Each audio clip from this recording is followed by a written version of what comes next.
Welcome my YouTube channel notice নিয়ৰ ব্লগত আপোনালোকক স্বাগতম জনালোঁ।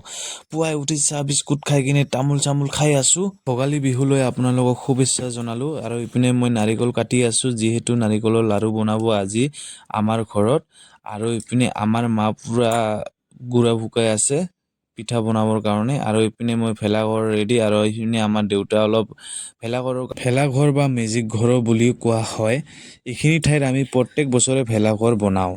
গৰুৰ গোবৰ হৈছে শুদ্ধ, গৰুৰ গোবৰে আমাক শুদ্ধ কৰি দিয়ে। ময়ো এইপিনে বাঁহ কাটিব ললোঁ, বাঁহ কাটি আছোঁ। যিহেতু ভেলাঘৰত বাঁহ দিব লাগিব, ভেলাঘৰত বাঁহ নিদিলে ফুটিব কেনেকে, বাঁহ দিব লাগিব, সেইকাৰণে বাঁহ চাহ কাটি ৰেডি।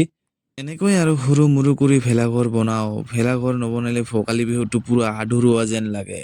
ইপিনে আমাৰ খুৰাহঁতে পুৰা ভেলাঘৰ বনাই আছে, আৰু ইপিনে আমাৰ ভণ্টি অলপ লাগি আছে ভেলাঘৰ বনোৱাত। ইপিনে আমাৰ ডাইৰেক্টৰ চাহ সমীৰণহঁতৰ পুৰা ভেলাঘৰ ৰেডি। বন্ধু প্ৰডাকশ্যনৰ ডাইৰেক্টৰ ফাইনালি আমাৰ ভেলাঘৰ পুৰা তৈয়াৰী।